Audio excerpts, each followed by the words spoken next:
j'étais très ému de voir cette réalisation, le procès de Prague qui se déroulait vraiment. Et ça m'a fait penser à beaucoup de choses, de mon procès, en 52, le procès de l'époque stalinienne. Bien sûr, les choses ont changé, mais il reste quand même une chose, c'est qu'il y a l'arbitraire de la justice, la mise en scène. Et dans beaucoup de choses semblables, bien sûr, on ne pente plus. On ne donne plus 25 ans de perpétuité, mais encore la prison 5 ans. Et comme on a vu dans votre pièce, il y a certains qui sont comme Peter Hull pour la deuxième fois en prison déjà. Havel, qui est aussi pour la deuxième fois en prison. Et la prison, c'est quelque chose de très dur, de très pénible. Même 5 ans de prison, c'est quelque chose de terrible, dramatique. Et je dois dire que dans les acteurs et les techniciens qui ont fait ces films ont vraiment un mérite formidable. Parce qu'ils n'ont pas, on sent, ils n'interprètent pas seulement un rôle, mais ils sont bien pénétrés du personnage. Et ils jouent bien parce qu'ils ont quelque chose au ventre. Ils expriment les acteurs. Le jeu est formidable, ça reconstitue l'atmosphère qui malheureusement encore aujourd'hui, en Tchécoslovaquie, au cœur de l'Europe, règne un procès qui était réel. Je crois que l'initiative prise par des artistes suisses romandes qui ont créé un comité de l'AIDA, de l'Association pour la défense des artistes persécutés, est très important pour des raisons. Tout d'abord, chaque personne, s'il est artiste ou non, qui est persécuté a besoin d'une solidarité. C'est un phénomène qui, dans certaines situations, peut être décisif, parce que quand vous êtes abattu, quand vous êtes humilié, le sentiment que quelqu'un est avec vous, pense à vous, ne vous a oublié, c'est un grand encouragement moral. Mais en plus, ça a aussi une importance pratique, parce que dans le monde aujourd'hui, dans l'Europe, même divisée, mais qui n'est plus isolée, les gouvernements des pays de l'Est ne sont plus comme dans l'époque stalinienne. Ils ont besoin de l'aide économique, de la technologie occidentale. Ils sont beaucoup plus sensibles à l'opinion publique. Ce film doit servir à tous ceux qui le regardent, à tous ceux qui se préoccupent pour que la justice soit vraiment le fondement de notre humanité. Ils doivent savoir que lorsqu'on sait, on n'a plus le droit de se taire. On doit lutter pour la vérité, lutter pour la liberté, et cela même si on engage sa propre personne.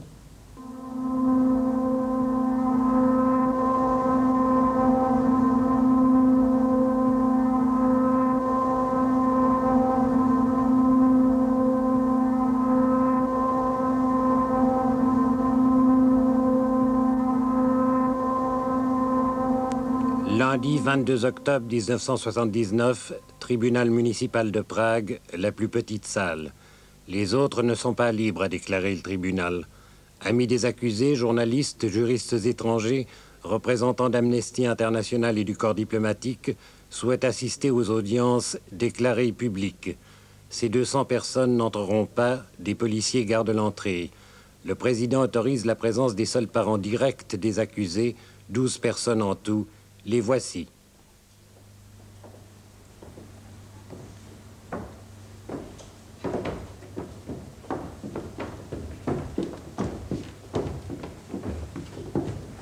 Toutes les cartes ont été distribuées, a-t-on répondu invariablement aux autres personnes. On fera exception, bien entendu, pour M. Balache, substitut du procureur général, qui a ordonné les arrestations et dressé l'acte d'accusation. Pour le rédacteur du Roudet Pravot, le journal officiel du parti. Pour un certain M. Cabellé et un certain M. Blaha, ce sont du moins ces noms-là qui ont été inscrits sur leurs cartes. 6 places pourtant réservées de plein droit au public resteront vides. Mais voici les défenseurs des accusés. Maître Linner, Maître Penka, Maître Tichy, Maître Jitzar, Maître Klausa, Maître Niemetchek. En face, les 2 procureurs, messieurs Adametz et Yanda, et madame le greffier. Les accusés, Dana Niemtsova, 45 ans, catholique progressiste, mère de 7 enfants. Psychologue congédiée pour ses activités politiques, elle fait des ménages pour survivre. Jirji Dinsbir, 42 ans, journaliste de la radio. Remercié, il a trouvé par chance un poste de documentaliste. Otta Bennarjova, 52 ans, journaliste de la télévision. Depuis qu'on l'a exclue, elle est femme de ménage. On vient de lui retirer la pension que lui valait sa mauvaise santé. Václav Benda, 33 ans, ex-assistant de philosophie et mathématicien, père de 5 enfants, il travaille comme chauffeur de chaudière dans un hôtel. Václav Havel, 43 ans, célèbre auteur dramatique devenu manœuvre, condamné précédemment à 14 mois avec sursis. Petr Well, 38 ans, cet ingénieur a déjà été lourdement condamné pour déviation trotskiste. Il est 8h30. Accompagné de ses assesseurs, le président Antonin Kachpar, spécialiste des procès politiques, fait son entrée.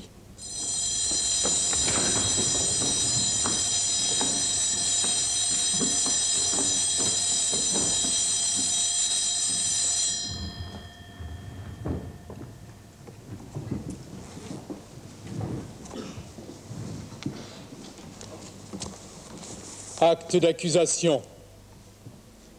Dans le procès pénal intenté à Petr Well et consorts, sont accusés premièrement l'ingénieur Petr Well, deuxièmement le docteur Václav Benda, troisièmement le journaliste Jirji Dinsbir, quatrièmement l'écrivain Václav Havel, cinquièmement Otta Bennarjova, sixièmement Dana Niemcova, d'avoir, depuis le printemps 1978 et jusqu'à leur arrestation en mai 1979 à Prague et ailleurs, dans l'intention de susciter envers le système d'État socialiste des sentiments d'hostilité, fondé et fait fonctionner l'organisation illégale Comité de défense des personnes injustement poursuivies, dite VONS, V-O-N-S, d'avoir confectionné et répandu, en connivence avec des agents de centrales provocatrices étrangères, une grande quantité d'écrits attaquant de façon grossière, à partir de données inventées ou intentionnellement déformées, les organes de sécurité, le parquet, les tribunaux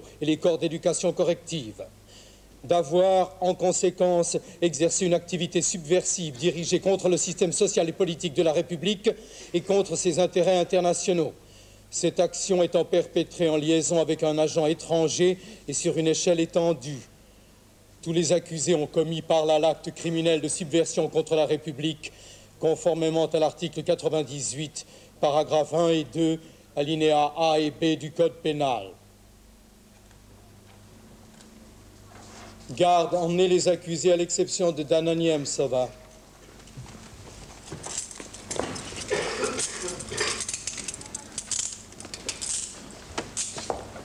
Dana Niemcova, venez à la barre.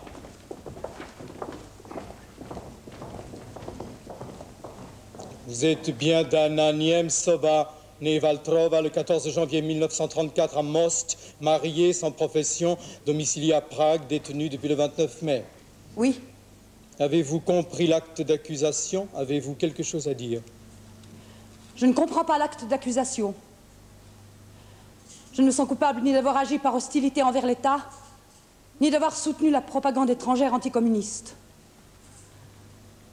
Le VONS n'est pas une organisation, mais une libre initiative de citoyens, fondée sur le droit de pétition, conformément à l'article 29 de notre Constitution. Vous refusez de répondre.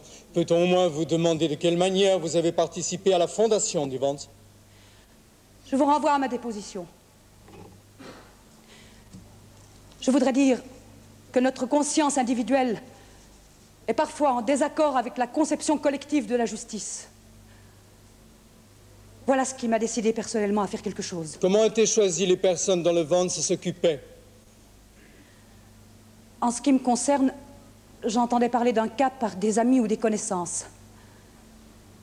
Chacun de nous choisissait des cas dans son milieu et agissait de sa propre initiative. Greffier, notez, vous mettrez A pour les questions, n'est-ce pas, et B pour les réponses. Madame Niemcova, quelqu'un de l'étranger vous a-t-il rendu visite?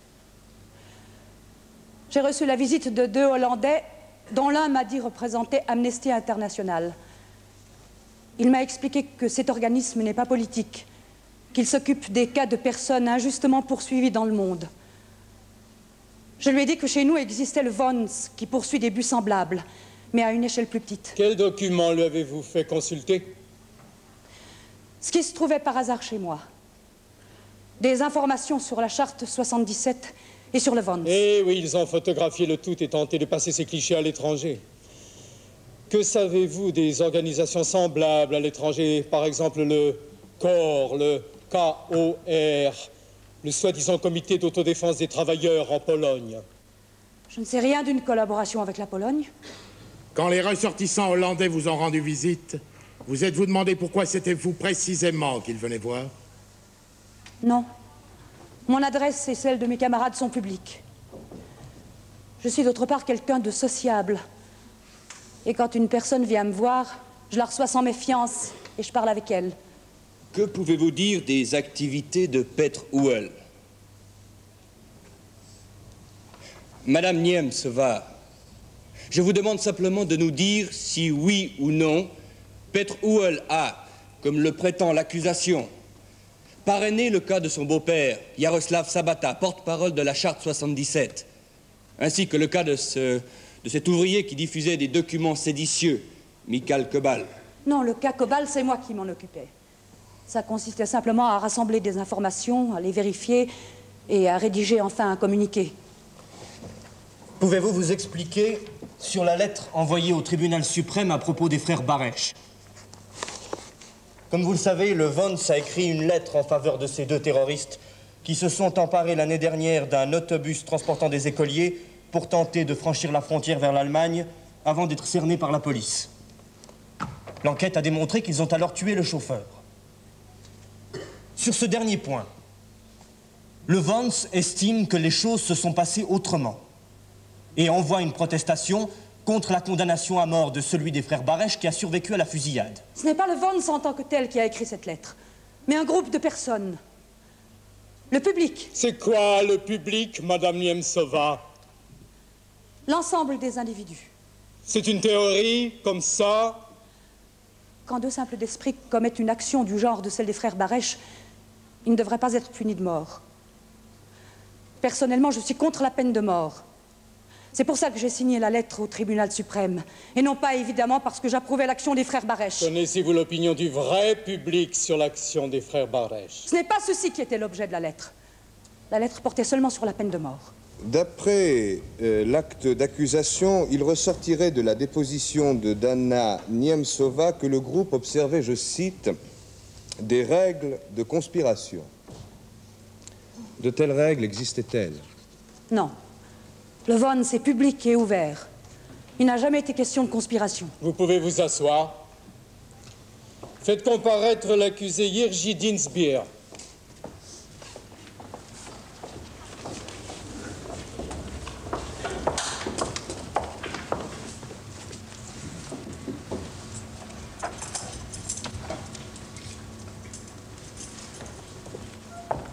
Vous vous appelez Jiří Dinsbier, né le 20 avril 1937 à Kladno, divorcé, profession journaliste, récemment employé comme documentaliste à l'Institut des projets de la ville de Prague, actuellement détenu depuis le 29 mai. C'est bien ça?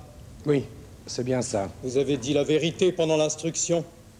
Ce que j'ai déclaré est vrai, mais la transcription faite par le juge d'instruction est approximative en bien des points. C'est sous cet aspect déformé que ma déposition a été présentée aux autres accusés. Tenez-vous-en à la substance de l'accusation. Je ne suis pas d'accord avec l'accusation. Je ne me sens pas coupable. Les termes utilisés sont contraires à la vérité. Dites-nous quelque chose sur l'origine du VONS et votre participation. Je suis membre du VONS depuis sa création en avril 1979. J'ai participé à la rédaction de communiqués. Le VONS n'est pas une organisation. À plus forte raison, une organisation illégale. C'est l'initiative prise par des individus pour empêcher la persécution de personnes injustement poursuivies. Les communiqués du VONS ne sont pas tendancieux et ne déforment pas la réalité. Vous vous lancez là dans des jugements catégoriques? Mais il ne s'agissait pas d'attaque contre les institutions d'État. Nous voulions simplement empêcher que des personnes soient poursuivies à cause de leurs opinions. Cette activité s'exerçait-elle en liaison avec l'étranger? Non. Mais c'est indiqué dans la déclaration initiale du Vance. Non, Monsieur le Président. Dans ce document, nous disons simplement que toute aide venant de chez nous ou de l'étranger serait la bienvenue. Qui vous fixait les tâches? Vous deviez tout de même, n'est-ce pas, vous dire, toi tu crois ceci, toi cela. On ne peut pas le formuler de cette manière. Alors à quoi servaient vos réunions? À nous informer mutuellement. Vous désapprouvez bien entendu les actes des frères Barèche? Oui, bien sûr. Je le disais partout d'ailleurs. Mais il se trouve que je suis également contre la peine de mort. Que savez-vous des contacts avec le corps polonais? Je vous préviens que l'aveu constitue une circonstance atténuante. Réfléchissez-y. Bien entendu, dans le cas contraire, vous êtes libre de vous défendre selon vos convictions. Personne ne vous en empêchera, n'est-ce pas? Je suis membre du Vance. Je n'ai rien à avouer. C'est tout ce que j'ai à dire. C'est tout de même au nom de notre société, au nom du socialisme, que vous répandiez vos opinions. Je ne répandais pas d'opinions. Dans les communiqués du Vance, on ne trouve que des faits, des informations précises. Partant de faits réels, nous voulions simplement signaler des poursuites judiciaires en contradiction avec notre Constitution et avec les accords d'Helsinki. C'était là la seule appréciation que nous ajoutions aux faits. Monsieur Dinsbier, cela suffit, greffier. N'inscrivez au procès-verbal ni la question ni la réponse, je vous prie. Ça n'a rien à voir avec les affaires qui nous occupent ici. Parlez-nous un peu du cas Zmatlik. Vous l'évoquez dans votre communiqué 39. Jan Zmatlik, sociologue, a été arrêté l'année dernière pour avoir participé à des actions visant à renverser la République en reproduisant pour les distribuer des documents dénigrant l'État tchécoslovaque. Comment en êtes-vous arrivé à la conclusion que Zmatlik avait été injustement poursuivi, comme vous dites? J'avais obtenu des informations sérieuses par l'intermédiaire de membres de sa famille. Leur nom? Ces détails ne concernent que moi. Maître Tégier, vous avez la parole. À combien de réunions avez-vous participé? Une dizaine environ. Quelle était votre motivation? J'avais un seul but. Contribuer à ce que personne dans la République socialiste tchécoslovaque ne soit persécuté à cause de ses opinions ou à cause d'une critique formulée à l'encontre des organes de l'État. Vous avez déclaré être l'auteur du communiqué sur Zmatlik. Comment les communiqués étaient-ils diffusés et à qui étaient-ils envoyés? Je ne sais pas comment ils étaient diffusés. Ce que je sais, c'est qu'ils étaient envoyés aux organes d'État, aux tribunaux, au parquet, à la présidence de la République, etc. Très bien. Dans l'acte d'accusation, il est affirmé que vous avez été élu au comité central du Parti communiste pendant le congrès de Vysotsany en août 1968, au lendemain de l'intervention de nos alliés du pacte de Varsovie. Pouvez-vous nous dire quelque chose là-dessus? Maître Tichy, le tribunal refuse cette question. Nous n'en avons pas besoin. Ce congrès était clandestin et interdit. Bien, Monsieur le Président. Question suivante. Ce qui vient d'être dit correspond-il à la réalité? Le tribunal n'a pas besoin de cette question. Non, ce n'est pas vrai. Ce n'est pas vrai. Je demande, Monsieur le Président, qu'il soit inscrit au procès-verbal que ma question n'a pas été admise. Votre demande est refusée, greffier. Vous n'inscrirez rien de tout cela. Êtes-vous juriste, monsieur Dinsbier? Non. De quel droit, dans ce cas, vous permettez-vous de décider si telle ou telle personne a été justement ou injustement condamnée, alors que la décision a été prise par les instances compétentes? J'estime que tout citoyen a le droit et le devoir d'exprimer son approbation ou sa désapprobation sur la bonne ou la mauvaise application de nos lois.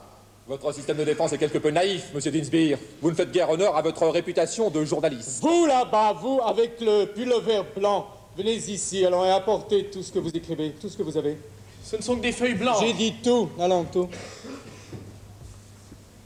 Allons, comment vous appelez-vous? André Dinsbier, je suis le frère... Faites voir ces notes, faites voir. Pourquoi prenez-vous des notes? C'est pour informer ma mère qui est âgée et les autres membres de notre famille sur le déroulement du procès de mon frère.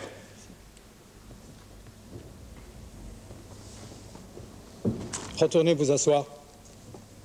Greffier, mettez ça au procès-verbal. Les notes d'André Dinsbier, frère de l'accusé Jiří Dinsbier, sont saisies et jointes aux actes. Je rappelle à l'assistance qu'il est interdit de prendre des notes sans l'autorisation du tribunal.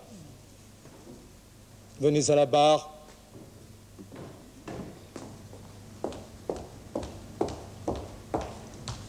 Quel est votre nom? Anna Sabatova. Je suis la femme de Petrouel.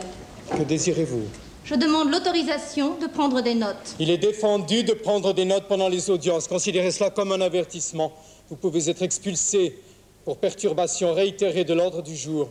Ce procès est public. J'estime donc avoir le droit de prendre des notes. Madame, vous êtes exclue de la salle d'audience jusqu'à la fin du procès. Je ne partirai pas. Eh bien, dans ce cas, nous allons faire une pause de quelques minutes. Merci, Monsieur Dinsbeer. Je ne partirai pas. Lâchez-moi! J'ai le droit d'assister à ce procès. Lâchez-moi! Lâchez-moi!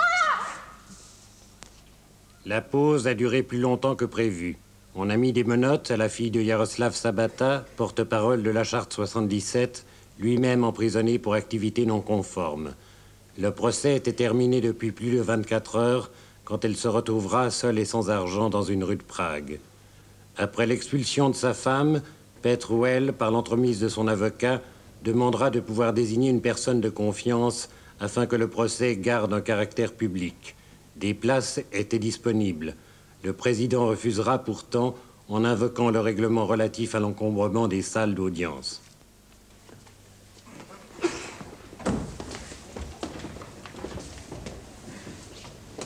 Faites comparaître Otta Bednarzhova.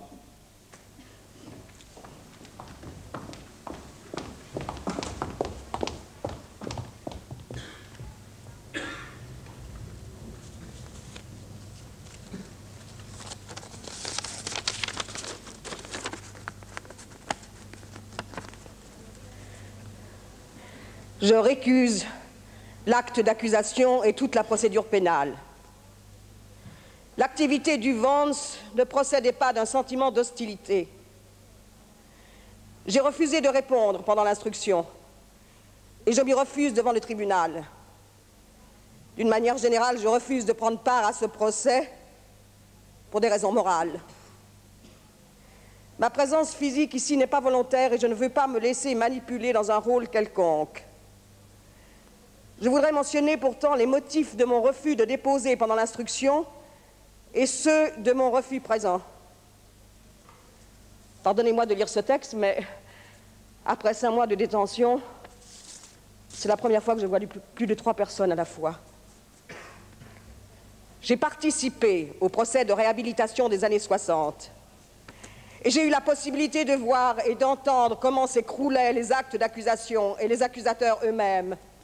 Les accusateurs des années 50. Madame Bednarzhova, voulez-vous répondre au tribunal ou pas? Il faut vous décider, n'est-ce pas? Si c'est oui, vous devez vous en tenir à l'objet du débat. Mais je vais parler de ce qui compte pour moi. Il n'en est pas question, madame, vous répondrez, n'est-ce pas, à mes questions. Qui préparait les communiqués? Dans ce cas, je refuse de répondre, après c'est tout. Le Vance avait-il, madame Bednarzhova, des contacts avec l'étranger?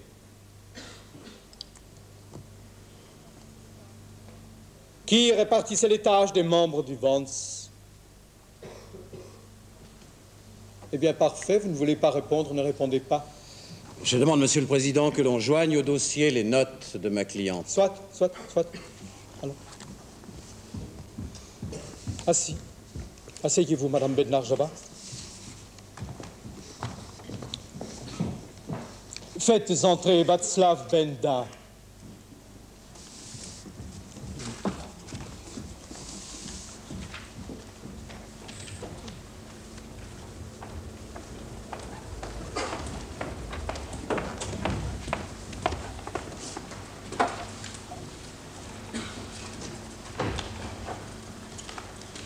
Venez à la barre.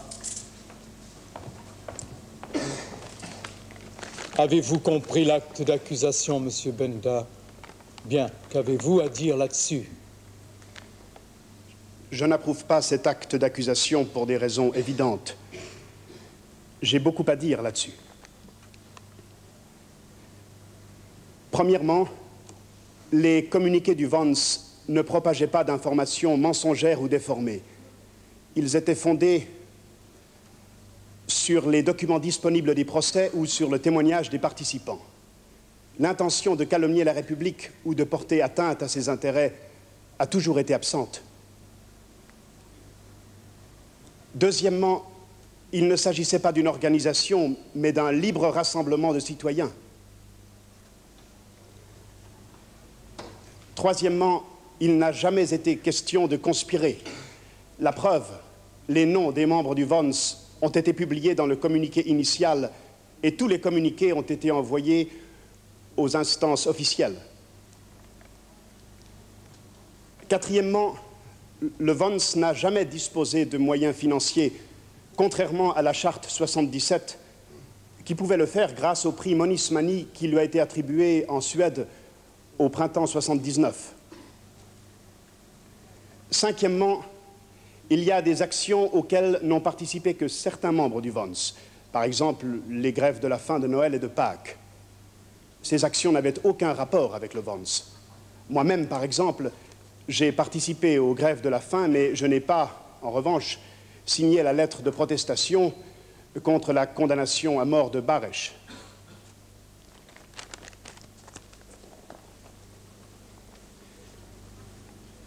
Il se peut que vous trouviez de légères variations entre ma déposition pendant l'instruction et mon opinion telle que je l'exprime ici. C'est une question de climat. Chez le juge, j'avais en face de moi un portrait de Staline accroché au mur et derrière moi aussi. Le juge appréciait l'héritage de ce personnage ainsi qu'il me l'a fièrement déclaré. Sous de tels portraits, il est difficile de discuter des droits de l'homme. Voilà, j'ai dit ce que j'avais à dire. Il est 12h15, nous ferons une pause jusqu'à 13h15.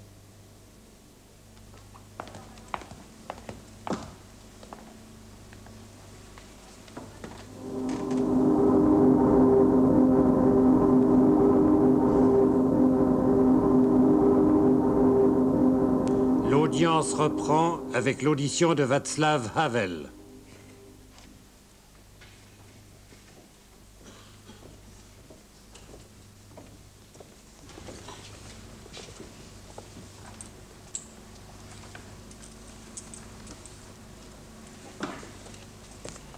Václav Havel récuse l'acte d'accusation. Ce qu'il a à dire, annonce-t-il, il le fera connaître dans sa déclaration finale. Les questions que lui pose le tribunal restent sans réponse. Il ne consent à préciser que des détails mineurs.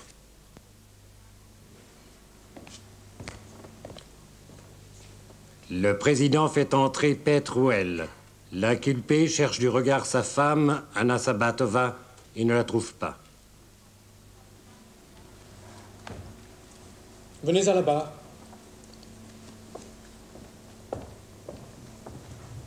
Vous avez le droit de vous prononcer sur l'acte d'accusation, monsieur Houel, n'est-ce pas?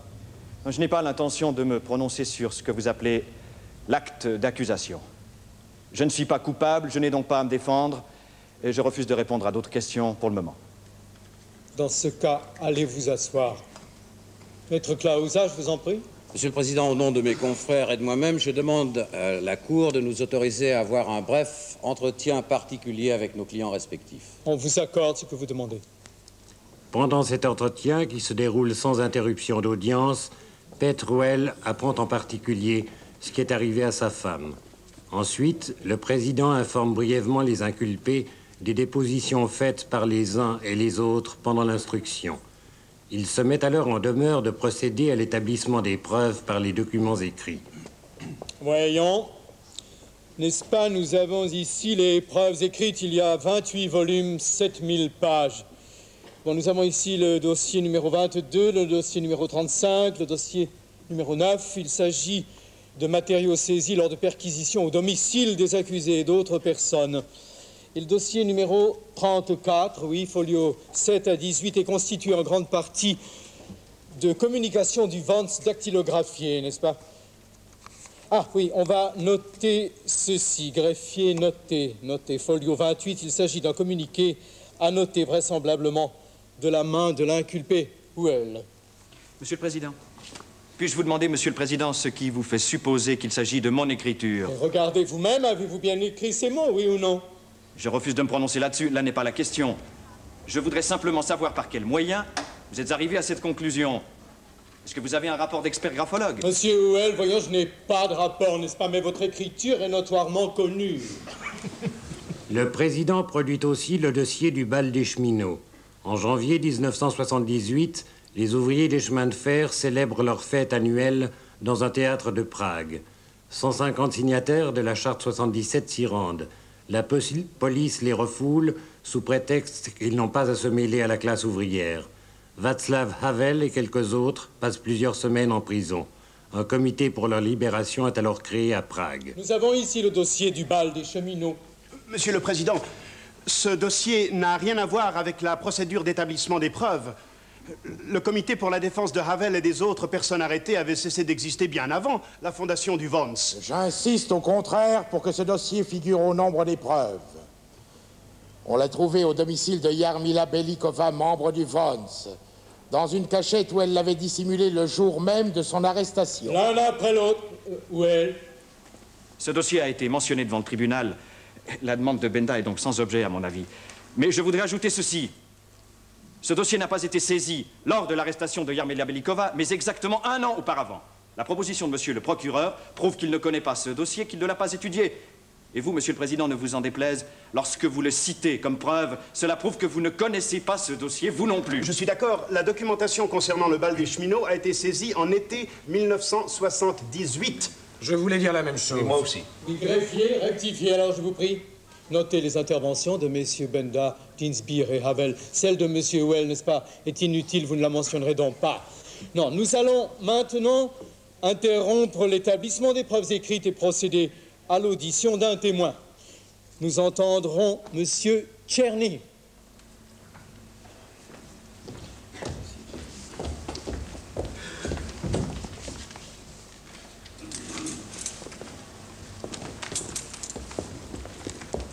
Vous vous appelez Albert Tcherny, 41 ans, anciennement comédien, récemment chauffeur pour la Croix-Rouge de Brno, en détention préventive pour ses activités au Vons depuis le 26 mars. Déjà détenu en 1978, on avait saisi chez vous des documents de la charte et des cassettes de musique non autorisées. Vous aviez aussi organisé un concert de musiciens également non autorisé. Qu'avez-vous à dire sur le Vons? J'ai appris l'existence du Vons par un ami. J'ai pris part à 3 réunions peut-être qui se sont déroulées chez Václav Benda. A-t-on parlé d'une grève de la faim pour soutenir des condamnés? Oui, il en a été question. Donc il n'y avait pas que des communiqués, n'est-ce pas? Pour la grève de la faim, qui dirigeait les débats? Quelqu'un donnait le ton? Personne en particulier, chacun disait simplement ce qu'il avait à dire de façon spontanée. Vous avez dit avoir participé à 3 réunions. Comment avez-vous pris connaissance des dates? Très simplement, un ami m'a amené à la première réunion, ensuite, d'une fois à l'autre, j'apprenais la date de la suivante. Monsieur Tcherny, a-t-on parlé devant vous de l'état de santé de Yaroslav Sabata et de la personne qui s'occupait de son cas? Oui, effectivement, on a parlé de ces 2 infarctus et d'une amélioration de son état de santé. Son cas, il me semble, a été évoqué par Petr Uhl, mais je ne sais pas s'il s'occupait personnellement de la question. Avez-vous eu l'impression pendant ces réunions qu'il s'agissait d'un groupe de saboteurs travaillant pour des centrales anticommunistes étrangères? Non, absolument pas. Monsieur Tcherny, pendant votre interrogatoire, vous m'avez reconnu sur une photographie. Vous avez déclaré que j'ai ouvert le débat concernant la grève de la faim. Je déclare à ce propos au tribunal que je n'ai fait que donner une information sur une grève qui avait déjà commencé et qui n'avait rien à voir avec les activités du Vons. Regardez-moi, monsieur Tcherny. Il faudrait pour ça que vous puissiez vous retourner. Vous pouvez vous retourner? Oui, je vous reconnais. Excusez-moi, je ne me souviens pas de votre nom. Je m'appelle Dana Niemcova. J'ai simplement dit qu'on avait parlé de la grève. Ces réunions étaient nouvelles pour moi. Je n'ai pas pu distinguer très bien ce qui étaient les affaires du Vons et ce qui ne l'était pas. Vous avez déclaré que vous avez été amené au Vons par un ami. Pouvez-vous dire son nom? Je l'ai déjà dit à l'instruction, c'était Jiří Müller. Je vous remercie, ce sera tout. Garde, emmenez le témoin. Nous ne reverrons plus l'inculpé Tcherny dans ce tribunal. On le reconduit à sa prison. Son procès à lui fera peu de bruit. Tcherny refusera de désavouer le Vons. Il sera condamné 1 mois plus tard par le tribunal de Brno à 3 ans et demi ferme pour sa participation au comité de défense des personnes injustement poursuivies. Nous allons poursuivre la présentation des preuves écrites. Nous avons là une liasse de correspondances en provenance de l'étranger, n'est-ce pas, et trouvée en grande partie dans l'appartement de l'accusé Dinsbier. Oui, maître Tichy. Oui, je demande qu'il soit donné lecture de ces dernières lettres pour que mon client Jiří Dinsbier puisse se prononcer sur leur contenu. Maître Tichy, votre demande est rejetée. Je demande la parole. La lettre en provenance du groupe de surveillance des accords d'Helsinki aux États-Unis m'est parvenue 4 jours avant mon arrestation. Je n'ai pas eu le temps d'y répondre et encore moins de la montrer à quiconque. Ce groupe n'a d'ailleurs jamais calomnié la Tchécoslovaquie. Ces observations ont même été reproduites par notre presse. Greffier, cette dernière phrase ne devra pas figurer au procès-verbal. Poursuivons. Oui, nous avons aussi comme preuve la liste des cas soutenus par le Vons et celle des parrains de ces personnes. Là, les lettres de remerciement de la charte 77 pour les dons. Je ne suis qu'un profane, mais pouvez-vous m'expliquer pourquoi on joint au dossier du Vons les documents qui concernent la charte? Eh bien, monsieur Dinsbier, n'est-ce pas, nous n'allons pas discuter de quoi que ce soit avec vous. Le tribunal n'a pas à vous rendre compte de quoi que ce soit. Si vous ne comprenez pas une chose, demandez à votre avocat, il vous l'expliquera sûrement. Oui, on me dit qu'il est 19h30, nous siégeons depuis ce matin, messieurs les défenseurs, je le vois, sont déjà bien fatigués. Nous allons donc terminer pour aujourd'hui. L'audience est ajournée jusqu'à demain matin à 8h, dans cette même salle. 3 octobre au matin, 2e jour du procès.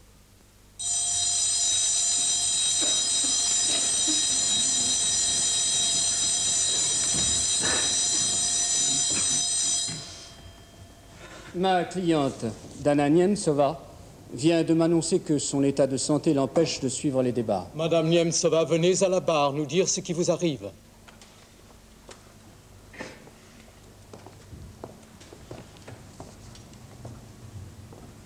Je souffre depuis assez longtemps de la colonne vertébrale. Mon état de santé s'est considérablement aggravé à la suite de la journée d'hier, car j'ai dû rester assise très longtemps. J'ai aussi des douleurs dans la tête. J'ai un constat médical officiel et mon médecin m'a autorisé à m'allonger de temps en temps. Avez-vous signalé vos difficultés au médecin de la prison? Je n'ai pas pu, le médecin ne vient pas à la prison le mardi. J'ai seulement pu obtenir des médicaments. Je ne vous parle pas de médicaments, je vous demande pourquoi vous n'avez pas demandé à voir le médecin. Mais je viens de vous le dire, il est absent aujourd'hui. C'est pourquoi j'avais demandé des médicaments. Mais je demande maintenant qu'on le fasse venir d'urgence pour qu'il m'examine. Maître Niemetchek.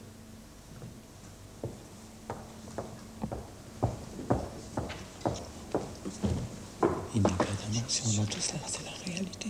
Vous êtes sûr? Bien. C'est bien, nous allons faire venir le médecin. Garde, faites le nécessaire. Le médecin décidera si vous continuez à suivre les débats, Madame Niemcova. Faites entrer le témoin Irma Khabalova.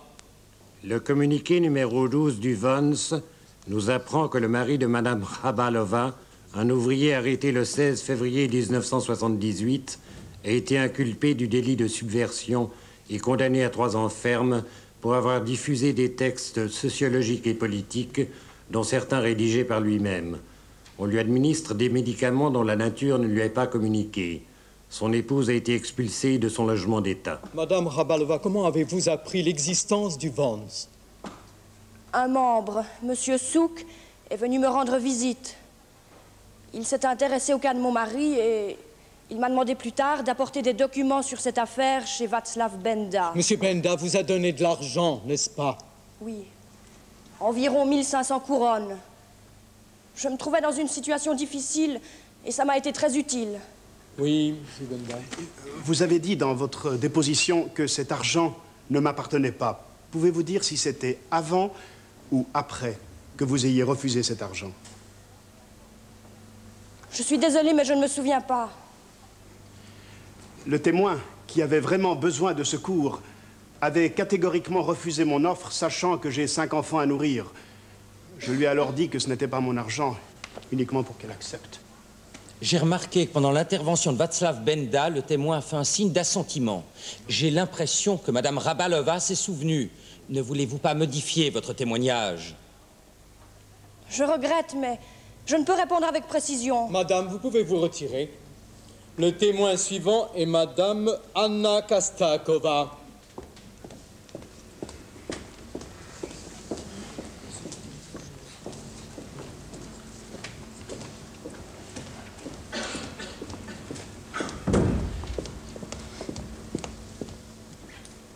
Madame, les faits que vous avez mentionnés dans votre témoignage sont-ils vrais? Oui. Quand Václav Havel est venu vous voir, il vous a remis de l'argent. Combien? Je ne m'en souviens plus. Monsieur le Président, serait-il possible de présenter aux témoins les communiqués 24 et 59 du Vons, en lui demandant s'ils constituent une calomnie envers notre système étatique et s'ils sont authentiques? Ces communiqués nous auraient appris que le mari de Mme Kastakova, un ouvrier signataire de la Charte 77, a été inculpé d'activités criminelles, d'agitation et de provocation pour avoir adressé sous forme de lettres privées des critiques et des suggestions à des journaux et à des institutions. Ce père de 3 enfants a été condamné à 10 mois ferme. Sa famille a perdu son logement et il devra, à sa sortie de prison, se soumettre à un traitement psychiatrique. Les communiqués ne seront pas lus. La demande de M. Havel est rejetée. Merci, Madame Kastakova. Faites entrer Madame Valova.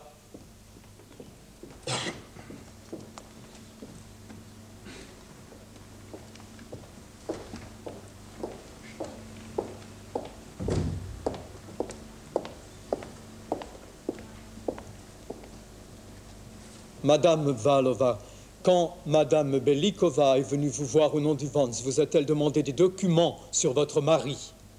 Non. Je les lui ai donnés de mon propre gré. Vous a-t-elle proposé une somme d'argent? Non, je n'ai jamais reçu quoi que ce soit. Quand votre mari a-t-il été arrêté? Le 26 octobre 1977. Mon mari, ancien pilote, avait simplement tenté, à bord d'un avion qu'il avait construit lui-même, de quitter le pays. Le 26, tiens, non, mais j'ai une erreur de date. Pas vous, monsieur le procureur? Si. J'ai moi aussi le 28 et non le 26. Oui, greffier, rectifié, je vous prie. Merci, madame Valo. Monsieur Dinspear a quelque chose à nous dire? Est-ce que le témoin pourrait nous dire si madame Belikova, quand elle est venue la voir, a vraiment utilisé le terme organisation? Le témoin a déjà donné sa réponse, monsieur Dinspear. Ah, madame Niemtsova. Docteur, vous voilà. Madame Valova, vous pouvez vous retirer. Pouvez-vous, docteur, nous faire l'amabilité de venir à la barre, je vous prie?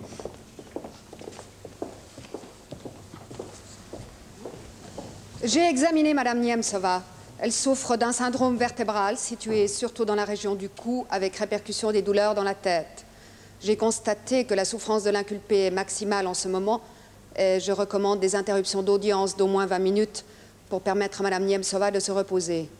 De toute manière, dès la fin de l'audience, des examens plus approfondis seront nécessaires, y compris un examen clinique des fonctions rénales. Je vous remercie, madame. À votre avis, l'inculpée peut-elle continuer à suivre les débats? Je pense que oui. Nous lui avons administré une dose d'Enalgite. Ce calmant ne devrait pas altérer ses facultés.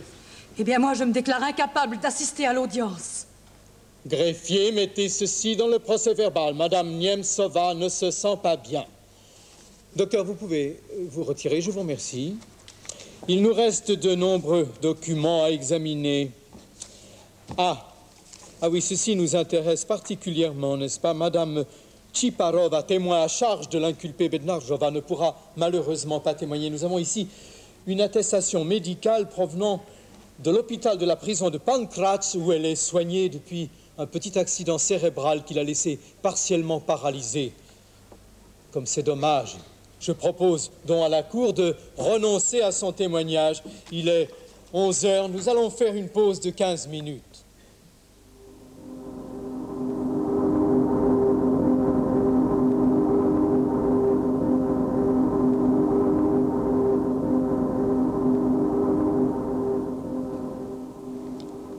Maître Clausa.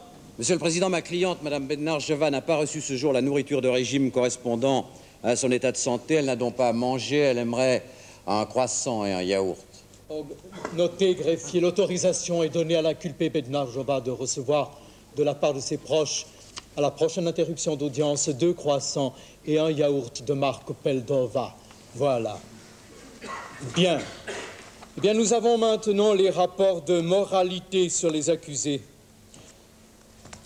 Je vois que l'ingénieur Well a déjà été condamné à 4 ans de privation de liberté et l'écrivain Havel à 14 mois avec sursis pour atteinte aux intérêts de l'État tchécoslovaque à l'étranger. L'accusé Havel n'a pas, en outre, de travail régulier. Vous voyez, ça ne fait pas bonne impression dans son voisinage. Voilà. Voilà, pour les autres prévenus, les rapports sont plutôt favorables. Effectivement, effectivement. Messieurs les procureurs, avez-vous des demandes concernant l'établissement des preuves? Non, non. Et vous, messieurs de la défense? Non. Non, maître Lindner? Non, rien. Et vous, messieurs? Maître Tichy? Non. Maître Klausa? Je souhaite, Monsieur le Président, que Vera Chiparova vienne témoigner, étant donné que son témoignage recueilli pendant l'instruction n'est pas pris en considération. Mais on vous dit qu'elle est paralysée. Je regrette, Nous Monsieur le Président. Nous aussi. Maître Niemetchek? Non, non. Et vous, mesdames et messieurs, les inculpés, avez-vous quelque chose à dire concernant la constatation des preuves? Eh bien, dans ce cas, je vais passer la parole à l'accusation. Non, avant, voulez-vous, monsieur le procureur, que nous fassions une pause? Non, monsieur le Président, ce n'est pas utile. Le procureur a rédigé son texte pratiquement identique à l'acte d'accusation. Le magistrat reproche aux accusés d'avoir placé leurs activités criminelles au-dessus des lois et de la Constitution. Selon l'article 98 de notre Code pénal, toute personne qui, par hostilité au système socialiste et d'État de la République, se sera livrée à une activité subversive dirigée contre son intégrité territoriale, sa capacité défensive, son indépendance ou encore ses intérêts internationaux, sera punie d'une peine de privation de liberté de 3 à 10 ans. Les principaux initiateurs du Vons sont incontestablement Petr Uhl, Václav Havel et Václav Benda. Je requiers contre ces 3 accusés des peines se rapprochant de la limite supérieure prévue pour ces actes par la loi, soit 8 à 10 ans. Après le réquisitoire, le président décide une suspension d'audience de 45 minutes pour le déjeuner.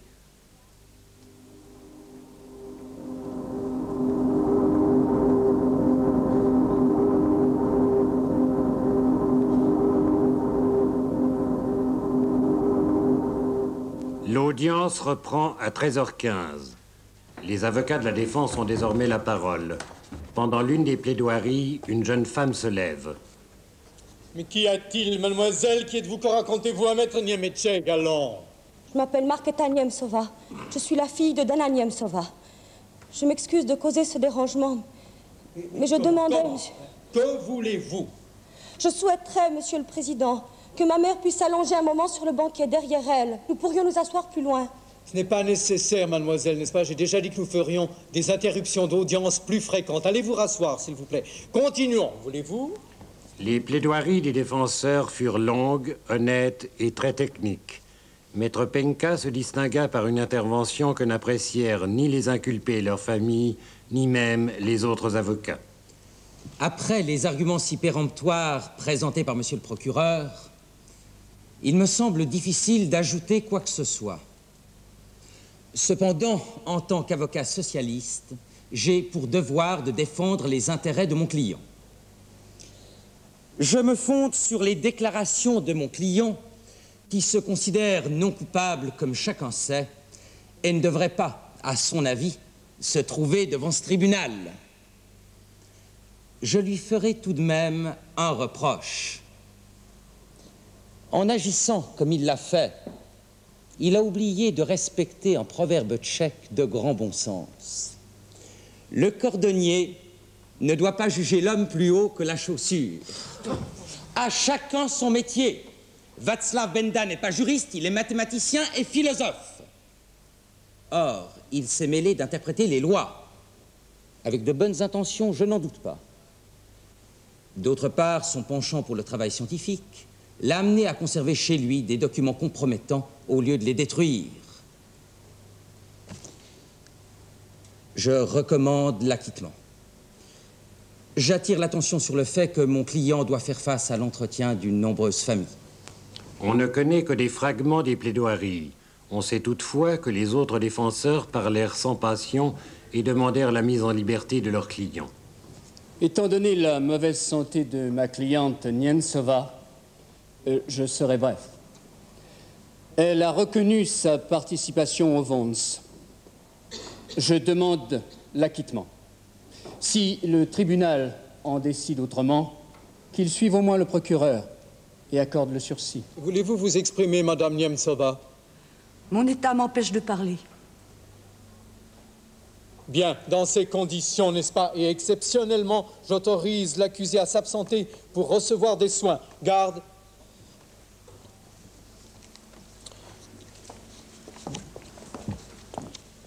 Je remercie messieurs les avocats.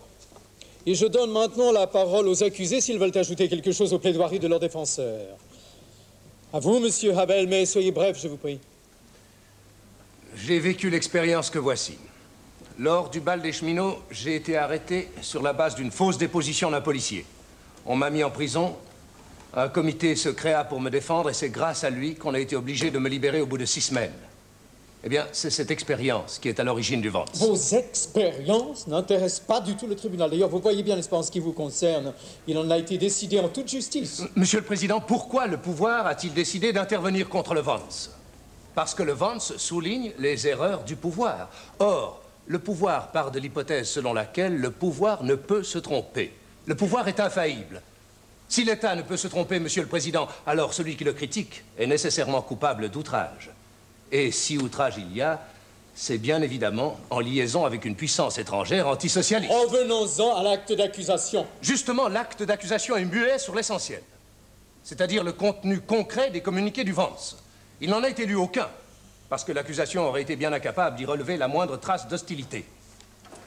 Il est évidemment plus facile de prétendre que nous défendons X ou Y, qui aurait soi-disant fait circuler un pamphlet réactionnaire contre l'État, plutôt que de lire notre communiqué sur cette affaire qui dit simplement que le lycéen X ou Y a été condamné à 20 mois de prison pour avoir recopié un texte de Václav Havel et l'avoir fait lire à ses camarades de classe. Monsieur Havel, au fait... Excusez-moi, Monsieur le Président, mais j'ai le droit de me défendre.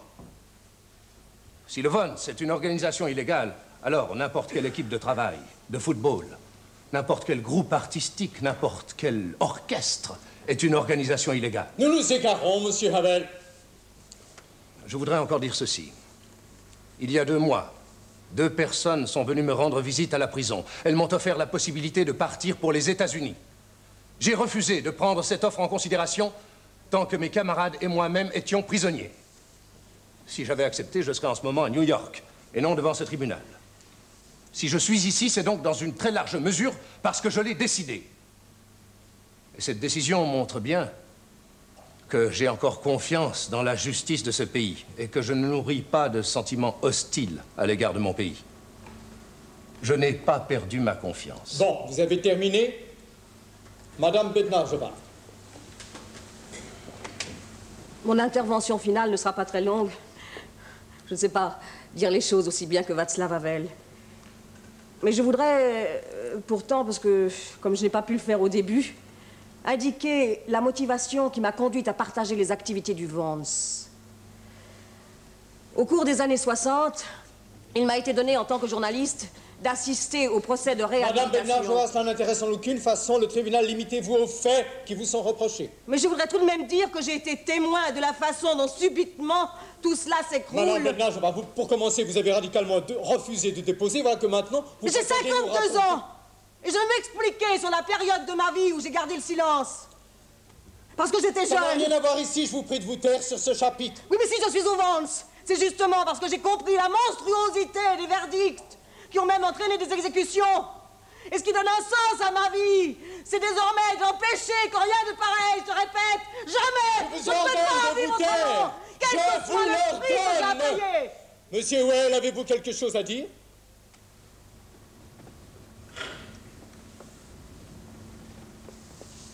Je ne dirais que ceci. La Tchécoslovaquie s'est engagée à respecter et à appliquer les actes finaux d'Helsinki. Je regrette que ce pays soit un des seuls pays d'Europe où un tel procès puisse encore avoir lieu. Je ne suis pas nationaliste, mais j'aime ce pays. Son destin ne m'est pas indifférent et c'est ici que je veux vivre. Le tribunal n'est pas un lieu de discussion. Il est ici pour juger vos activités répréhensibles, point à la ligne. Je ne vous considère aucunement comme un tribunal qui pourrait me juger. Je sais que vous, Monsieur le Président, vous n'aurez rien à juger. La décision au sujet de l'issue de ce procès a déjà été prise ailleurs. Eh bien, Monsieur Well, puisque vous ne nous considérez pas comme un tribunal, vous n'avez plus du tout besoin de vous exprimer. En effet, ça me semble superflu.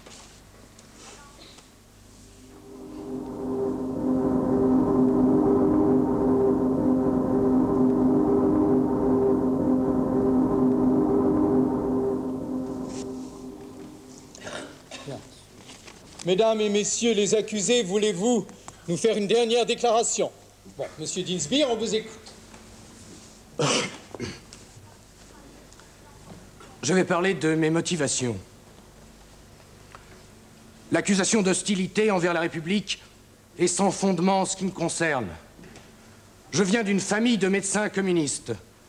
J'ai travaillé activement à l'intérieur du parti, comme reporter et commentateur de politique étrangère à la radio.